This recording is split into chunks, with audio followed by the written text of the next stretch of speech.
Hello and welcome to Just One More Watch, the watch channel that saves you money.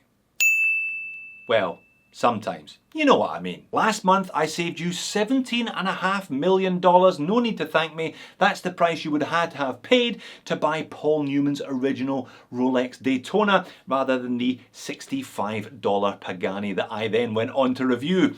Today I'm afraid the savings aren't quite that large. A mere $69,900, the money you don't now have to spend on a Rolex Oyster Perpetual 41mm Tiffany dial. What's that you say? But Jody, the Rolex Oyster Perpetual 41mm Tiffany dial doesn't cost $70,000.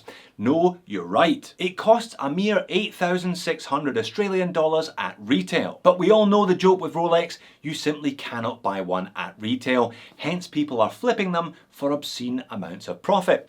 I spotted this one recently on an Australian watch forum I'm a member of. $69,999. That Facebook group has banned now the laughing emoji because people were putting prices up that were simply laughable. I don't hate the sellers. If I just paid $8,600 for that and could turn a 60 grand profit in a day, I'd do it. I do question the wisdom of people that are paying that price for a watch that wasn't even worth 8.5 grand in the first place. Enter those lovable photocopy masters Pagani Design with their own version of the Tiffany OP. I picked this one up for the far more reasonable cost of just over $100 US.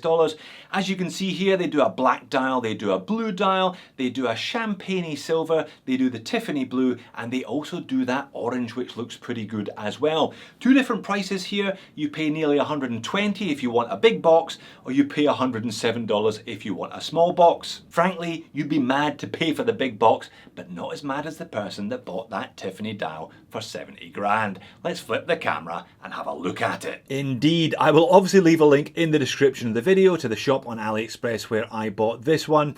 You're welcome to sniff around thereafter for a sharper price, but they all seem to be very similarly priced around that $107. Don't forget there's usually a voucher. I ended up getting this one for $101, and as you see, I went for the small box because I may be mad, but I'm not that mad. Now I assume you know what you're getting from a Pagani Design watch by this stage of the game. Heaps of specs, not a lot of cost, and no originality whatsoever. This one designed to look as much like the Rolex Oyster Perpetual 41 as is possible. Although to be honest, it's not sized like the 41. It does have those double baton indices at the 3, the 6 and the 9, just like the 41, but it's probably sized closer to the 39. I measure it at 39.6 mil in diameter. To all intents and purposes though, it looks and wears like a 40. 11.4 mil thick, which is not too bad considering this is Seiko NH powered. 48.8 mil lug to lug, 20mm lug width, decent size taper down to 15.5, back up to 18 at the clasp, sized up for me, 7-inch wrist, 138 grams. 316L stainless steel case, screw down crown, 200 meters of water resistance, which is double what Rolex gives you for just a few more dollars. Fixed stainless steel bezel, flat sapphire crystal, nice bevel edge on that. Full stainless steel bracelet with solid links, solid end links, screw links, and the Pagani attempted Rolex style clasp. Case finish is very simple in the Oyster style tradition.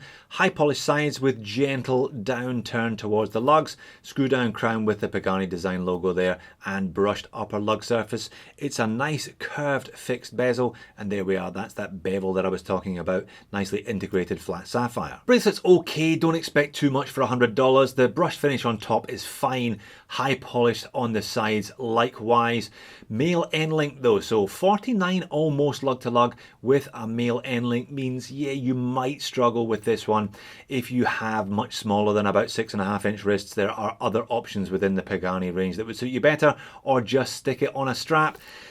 Screw links are fine with this one, I had no problems adjusting it. The clasp, Pagani Design logo, landscape style, it's okay. I usually complain about them, they're a little bit sharp. At least it is properly milled upper and lower.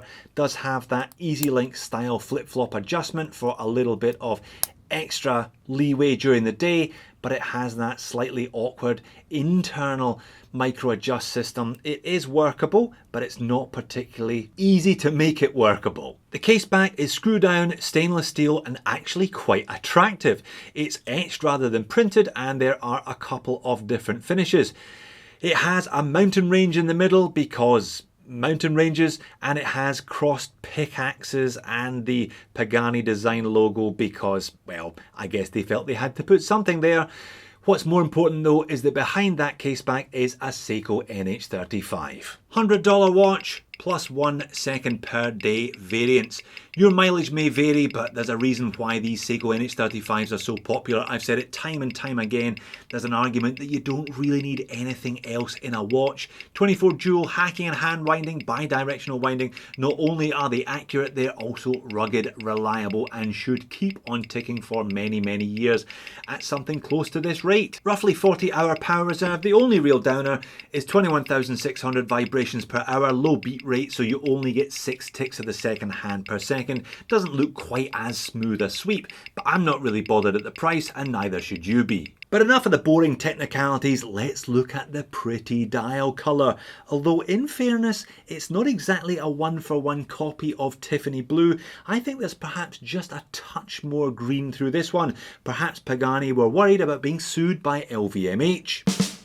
Thank you very much. I'm here all week. I don't think litigation is high up Pagani's agenda when they're designing a new watch, certainly not when they're ripping off Rolex, pretty much one for one. As such, I think this is a good looking watch. As discussed, it has the double baton applied indices at 3, 6 and 9, prominent triangle at 12 and single batons everywhere else. The rest of the dial is just printed on, black, nicely contrasting with that not quite but not far off Tiffany blue. Pagani Design logo, nicely sized and nicely spaced beneath the triangle at 12. PT time, not really sure that that is necessary. Automatic and then 200 meter 20 bar just beneath the pinion. And rather cheekily, rather than Swiss made, they have printed Japan movement either side of that little square black index at 6. There's no dust, there's no rubbish, everything looks sharply printed, everything lines up as it should, everything is angled properly. It's a well-proportioned, well-balanced dial. Thanks very much, Rolex. Now, one thing you don't get is Rolex, Rolex, Rolex, Rolex printed all the way around the chapter ring. I don't think it would quite have the same effect if they had printed Pagani, Pagani, Pagani all the way around the chapter ring. But you see from this angle, those indices are actually really attractive. Beveled edges too, and it's a nice handset. Again, very, very similar to the ones used on the OP range. As such, you get a bit of lume on the hour hand and the minute hand, but none on that needle second hand. And hang on to your hats, folks. The Lume is actually okay on this one. Fresh batteries in my UV torch admittedly, but it's not bad for a Pagani, not bad for a watch at $100. Initially very bright. They seem to have gone for a BGW9 style pale blue rather than green, as I've seen on many, many other Paganis, perhaps aping Rolex's Chromalight more accurately and doing the watch a favour in the process. If we crank the speed up though, despite the fact that those indices are applied and have some depth to them, there's obviously not that much lume in the depth. The indices fade first, but the hands, which is what you really want to hang on, do actually hang on not too badly. On wrist, as I said, kind of looks like a 40, kind of wears like a 40 as well. 138 grams is what you'd expect a watch this size, this shape to wear, and it is a genuinely nice colour, a really nice summery colour. I wouldn't necessarily bother with the black one or the dark blue one, but if you're going to buy one of these, I'd be opting for this Tiffany kind of blue, or I'd be going for the orangey yellow one as well. I think both of them would certainly add a bit of colour and add a bit of fun to any budget collection. Legibility is okay. The OP style hands are fairly slender. They always have been slimmer than the indices, giving it a slightly unusual effect there. It's not a dive watch, certainly not. And you can see when I move this watch around, flat sapphire. I doubt very much there's any anti-reflective undercoating. It's not too bad though, same when we take it outside. Outside my back garden, a bit more natural light here does change the hue from the dial, just gives it a bit of a lift. Flat sapphire, cheap flat sapphire with no AR, does a reasonable job though of maintaining legibility regardless of the angle. On wrist here, oyster case does wear well and it's not particularly thick, but again that word of caution about the 49mm lug to lug and those male end links doesn't stop people buying those 41mm oysters though, despite the fact that they have smaller than average wrists. And finally, the pocket shot. I do hope you appreciated. I colour coordinated to match the Tiffany dial today. My best Chad style oatmeal linen shorts with a baby blue t-shirt. Moans and niggles, well, nothing too major today. It's an NH35 rather than an NH38, so it does have a ghost date position.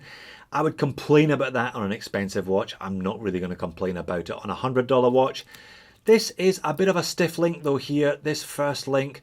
It looks for all the world like the link is actually wider than the lugs. No such issues with this one, but yeah, a little bit of a stiff link there. You notice it more when the watch is off the wrist than on the wrist. And then there is that Pagani clasp. I've already had a bit of a gripe, I usually do. I'm going to have another gripe in the moans and niggles section. It's a bit sharp, it's a bit overcomplicated, it's not the best one in the world. And you are rather stuck with this bracelet. I wouldn't necessarily suggest trying to replace the clasp. It'll cost you probably more than the watch did. But then at 11.4mm thick and with that colourful dial, this is definitely a watch you could dress up with some budget NATOs. Either this kind of stripy candy cane style with multiple shades of blue and white, or perhaps something like this cool grey one instead. I'm sure you probably have some suitable 20mm NATOs lying around in your box anyway. And once again, PT time, I don't know what it means, I don't know why it's there, and I could happily live without it. But it's a decent looking watch, and I do see the appeal of that pale blue dial colour. It's a damn sight cheaper than trying to hunt down one of those Rolex Oyster Perpetuals. Even if it isn't in 41, even in the 34, 36, they are nigh on impossible and cost a fortune on the grey market. I can definitely see the appeal of this Tiffany blue. I just can't see $70,000 worth of appeal in it. So there you have it, another value-packed Pagani that's actually a lot of fun. I do like that colour, but I wouldn't pay 70 grand for it. If you like Paganis, why not check out that Paul Newman, definitely one of the best, or another one of my old favourites, their Daytona lookalike. Thanks for watching, I'll see you soon.